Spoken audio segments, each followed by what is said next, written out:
কত কথা রাখা ছিল এই বুকে জমা। ওপার বাংলার অভিনেত্রী ইদিকা পালের সঙ্গে ঢালিউড সুপারস্টার সাকিব খানের জুটিটা দারুণ গ্রহণযোগ্যতা পায়। সাকিব ইদিকাকে দর্শক বারবার দেখতে চায়, তেমনই ইঙ্গিত পাওয়া গেল। চিত্রনায়ক শরীফুল রাজের সঙ্গে ইদিকার সিনেমা হওয়ার কথা থাকলেও সেটির বাস্তবায়ন এখন সিদ্ধান্তের দরজায় ক্রমশ মলিন হচ্ছে।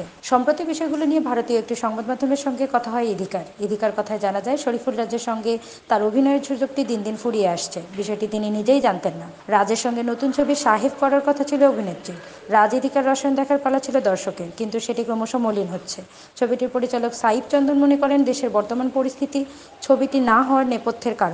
সম্ভবত সেই জায়গা থেকেই ছবিটি আর নাও করতে পারেন। সাহেব নিয়ে ইদিকা উল্লেখ করেন, অনেক আগেই ছবিটি নিয়ে আমার কথা হয়েছিল।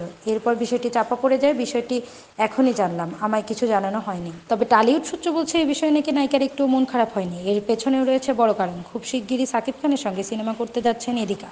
সাকিবের প্রিয়তমা ইদিকা বলেন, আমিও তেমনটাই শুনেছি, তবে আমায় এখন আনুষ্ঠানিকভাবে কিছুই জানানো হয়নি। মেহেদী হাসান হৃদয় পরিচালিত এই ছবির নাম বরবাদ। সেখানেই সাকিবের সঙ্গে আবারও জমে উঠবে ইদিকার প্রেম। এছাড়া আরও শোনা যাচ্ছে, নতুন ছবিতে দুই ফাইট মাস্টার রবি বর্মা ও আইজাজ শেখের থাকার কথা রয়েছে। খল চরিত্রে থাকতে পারেন মিশা সওদাগর। আগামী অক্টোবর মাসে শুরু হতে পারে শুটিং। এর নতুন সিনেমা নিয়ে নেটিজেনদের মনে নতুন প্রশ্ন থেকেই যাচ্ছে। তারকারা দুই বাংলায় হওয়াতে ভিসা জটিলতায় কতটুকু কাজ আগাবে। তবে সমস্যার একটি সমাধান করেই শুরু হবে বরবাদের শুটিং।